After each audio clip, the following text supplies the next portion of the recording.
The film begins with a shot of the sea and ends with a shot of the sea, as if there is no shore of peace. The ocean stretches wide, filled with Lee's sorrow and regret.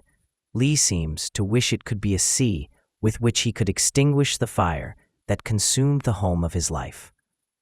At first, there's a contrast between Lee on the boat, playful, energetic, and cheerful, and Lee at work, cold, stiff, and irritable. It feels as if something has happened to him that we don't yet know. After learning of his brother's death, Lee appears completely indifferent, and his face shows no sign of grief, which surprises us. In a few scenes, people react with astonishment upon seeing him, saying, "Is this the famous Lee Chandler?" It seems Lee has a reputation in the town that we are unaware of. Eventually, we see him with his wife and 3 daughters, prompting us to ask ourselves, where are they now? Why is there no news of them? These elements in the narrative create suspense and questions in the audience before the fire incident occurs. Windows are glimpses of hope. When Lee settles in a basement room in Boston, 3 windows, like 3 picture frames, become his only openings for breathing and connecting with life, just like the 3 framed photos of his daughters that remain with him. Lee is stuck in the past and has yet to process what happened. He constantly drifts into flashbacks, recalling his memories. In the hospital, when he mentions his ex-wife, he doesn't use the term ex, as if unconsciously denying their separation. His repeated inquiries about Dr. Benty, the doctor who seems to have delivered his daughter, reveal Lee's subconscious, his deep longing for anything connected to his child. He failed in his paternal responsibility to care for his children, which is why he resists the idea of taking custody of Patrick. Lee blames himself for everything and carries an unbearable sense of guilt that feels unforgivable. His lack of interest in women reflects his depression. To him, everything feels repetitive and monotonous. He even tells Patrick all songs sound the same. Lee fears the gaze of others and their judgment. Before punching 2 strangers, he asks them if they know who he is. Though outwardly quiet and reserved, a storm rages inside him, and his repressed anger occasionally erupts. In the face of this crushing guilt, Lee seeks self-punishment. His refusal to be with his ex-wife is both a form of self-inflicted pain and a way of protecting her from being hurt again. Yet the central conflict of the story lies in his relationship with Patrick, 2 characters in stark contrast. Patrick, in a way, gives Lee a new sense of purpose and meaning, smoothing the path of his mourning until he reaches a stage of acceptance. In the police station scene, Lee expects punishment and conviction, and when the officers tell him he's free to go, he feels a sense of disbelief mixed with disappointment and despair. Lee's mourning can be understood through the lens of Kubler-Ross's 5 stages of grief.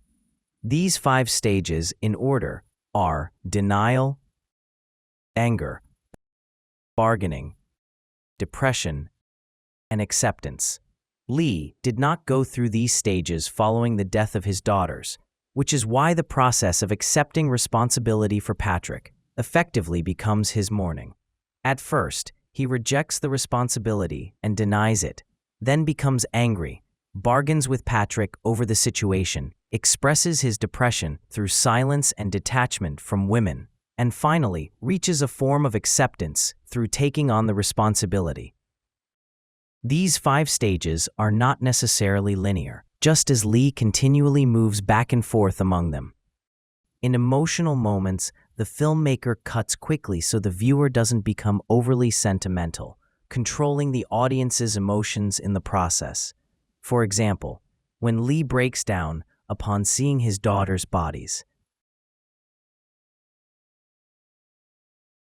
Despite the film's tragic nature, the presence of witty verbal jokes, like the killer shark or mistaking Minnetonka for Minnesota, doesn't create a tonal split. Instead, it simply softens the film's tragic mood and makes it feel lighter. Before the encounter with the fire, The music prepares us for the scene. It actually moves ahead of the action. Lee falls to the ground before reaching the house, as if his body has a premonition of the disaster. The camera shifts from the crowd to Lee, showing him as a stranger among them. This creates a sense of distance between Lee and the home.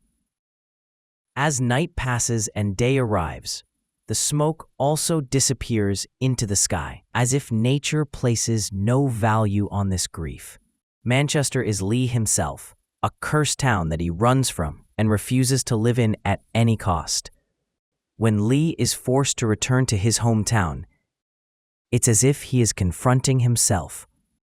In the church scene, where Lee sees his ex-wife, now married, after a long time, the image shifts into slow motion.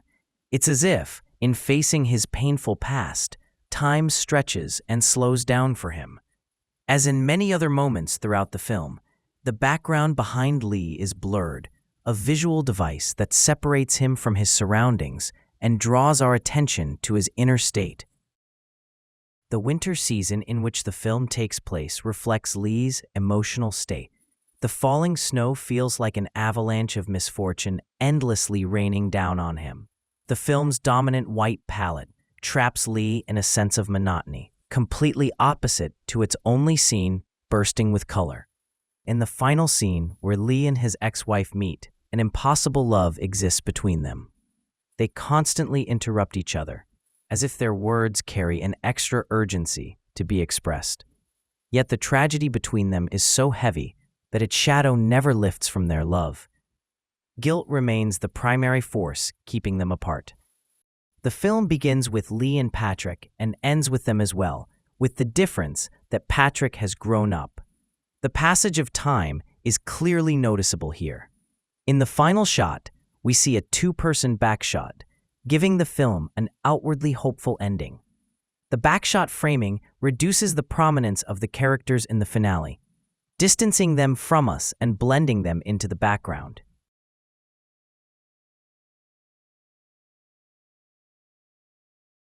Thanks for watching the video.